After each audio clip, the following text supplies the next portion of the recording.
Uma voz me disse lá do céu: canta, canta, canta para mim. Ore, ore, ore uma vez mais. Segue, segue, segue após mim. Ser fiel comigo até a morte. Eu serei contigo até o fim.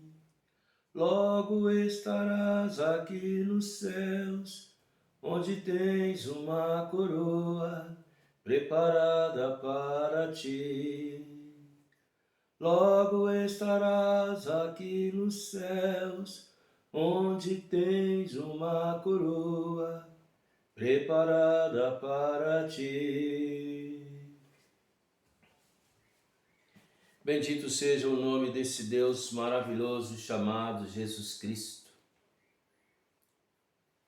Tem um texto no livro de Tiago, importante a partir do versículo 13, no capítulo 5 da Epístola de Tiago. Mas gostaria de enfatizar o versículo 16. Portanto, confessai os vossos pecados uns aos outros e orai uns pelos outros, para seres curados. A oração de um justo é poderosa e eficaz.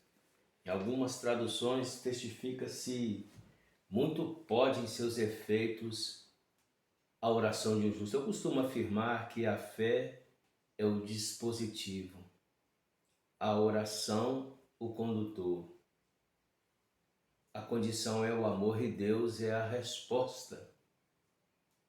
Porque o importante, infelizmente, nós temos abdicado de um procedimento tão imprescindível.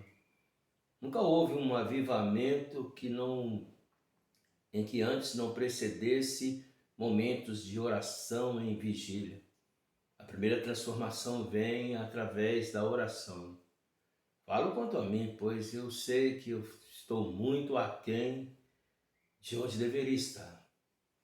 Estou muito aquém do que poderia chamar-se de uma oração. Falo isso porque, com o tempo, parece que nós vamos nos arrefecendo. E eu tenho pedido muito a Deus para que mude essa história. Eu costumo também afirmar que a oração não é um monólogo. Quantas pessoas, elas de forma unilateral, querem transformar Deus em um subserviente, um serviçal.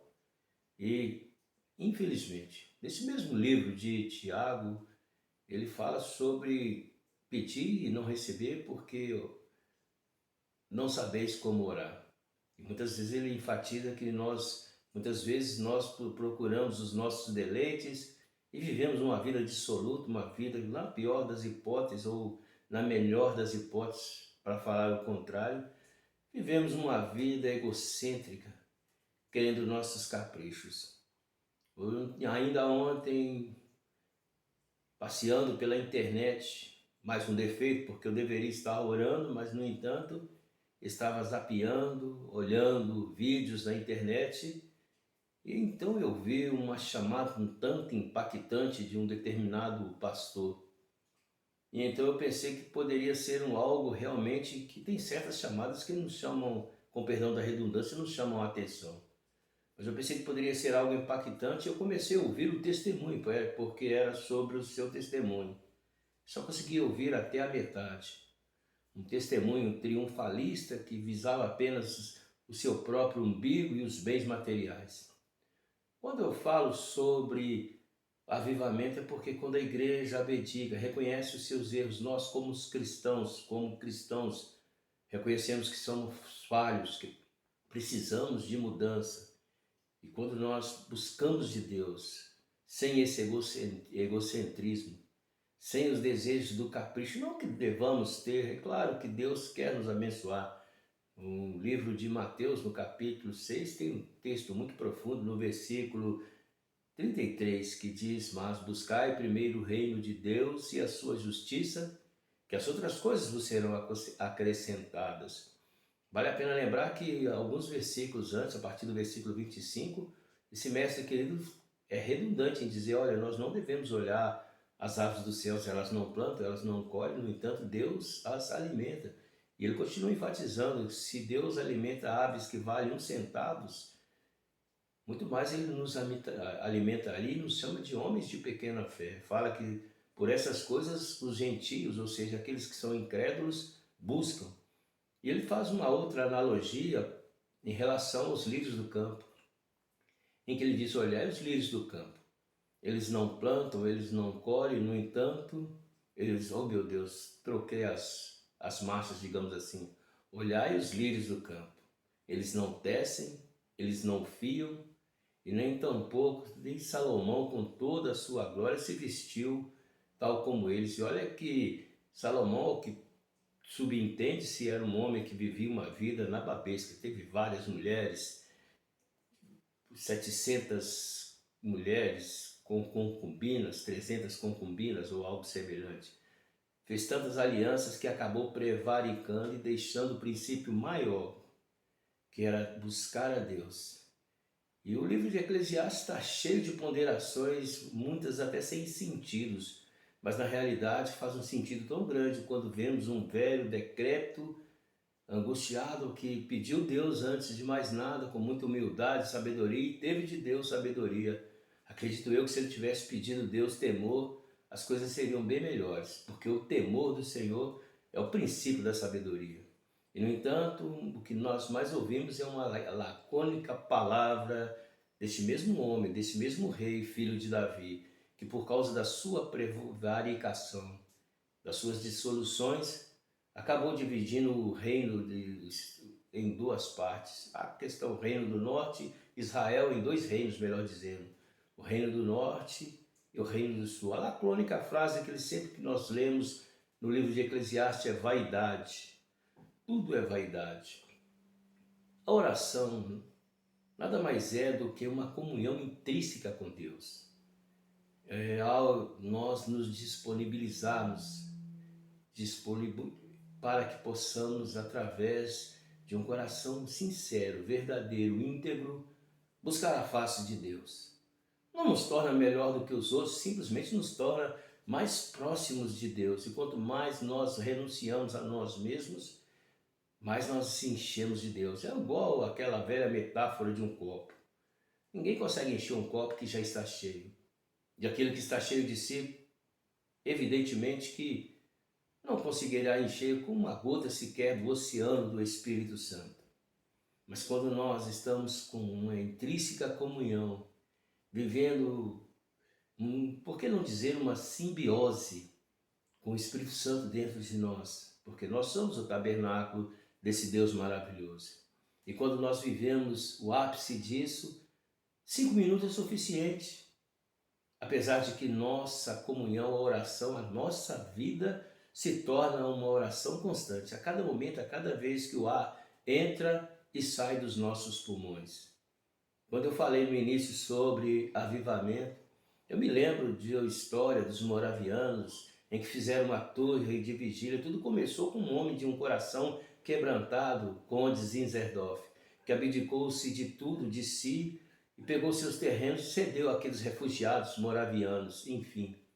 E ele foi uma grande influência, o seu testemunho é maravilhosíssimo, é algo que até hoje me impacta muito, do desejo de abrir mão de si. Tudo começou quando ele viu uma foto ou um quadro exemplificando Jesus, ele crucificado e com os dizeres debaixo dessa gravura: isto eu fiz por você, e o que podes fazer por mim?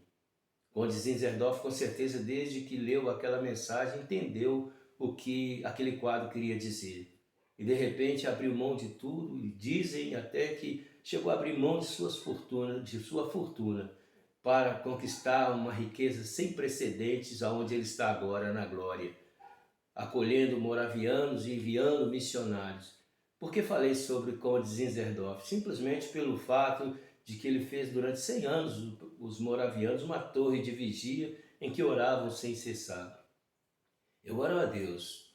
Hoje nós temos metodologia para tudo enquanto é tipo de coisa, principalmente no termos da igreja, igrejas de tudo enquanto é gosto, enfim. Mas a igreja esqueceu do princípio basilar, que é orar a Deus, buscar a face de Deus, renunciar dos seus pecados, porque uma outra lacônica frase, essa aí sim, dita primeiro por João Batista, posteriormente dita por Jesus e depois dita por João Batista, por Pedro, quando ele disse: arrependei-vos e credes no Evangelho de Jesus. A igreja precisa novamente voltar os seus primórdios, a sua essência. E a essência da igreja é a oração. E então não precisaria de tanta metodologia. Voltando-me ao que pregou, ao que deu o seu testemunho, apesar de ver só a metade, infelizmente, quantos testemunhos nós vimos de pessoas que são pregadores, cantores, que estão envergonhando. Fizeram da religião apenas um método, um meio para inflar e satisfazer os seus próprios interesses. Mudaram de ideologia, mas não mudaram a filosofia de vida. Esquecem do que quer dizer resipsência, ou seja, a consciência total da nossa vulnerabilidade, que nós não somos nada. Éramos pobres, miseráveis, pecadores, e ainda continuamos sendo esses mesmos pobres, miseráveis, pecadores, se não é o doce Espírito Santo habitando em nossos corações. Isto é, se é que realmente alguém traz dentro de si o Espírito Santo de Deus. Porque quantas pessoas estão na igreja, falam de Deus, cantam, pregam, mas os corações estão longe. Existe um texto tão profundo em Mateus, no capítulo 5, que o próprio Jesus diz isso, bem profetizou sobre vós, Isaías: esse povo me honra com suas falsas doutrinas, mas enfim, acho que é o versículo 9 do capítulo 15 de Mateus. Esse povo me honra com suas doutrinas, mas apartam o seu coração de Deus, enfim. E infelizmente nós temos vivido tantos escândalos, tantas ideologias, tantas filosofias deturpadas, porque, volto a repetir, esquecemos do que é principal e basilar: arrepender dos nossos pecados, renunciarmos a nós mesmos, nosso ego, e aceitar o império, o reino desse Deus maravilhoso em nossas vidas. Ore, ore, ore uma vez mais. Segue, segue, segue após mim. Logo estarás aqui nos céus, onde tem uma coroa preparada para ti. Ó Deus, que adianta o homem ganhar o mundo e perder a sua alma?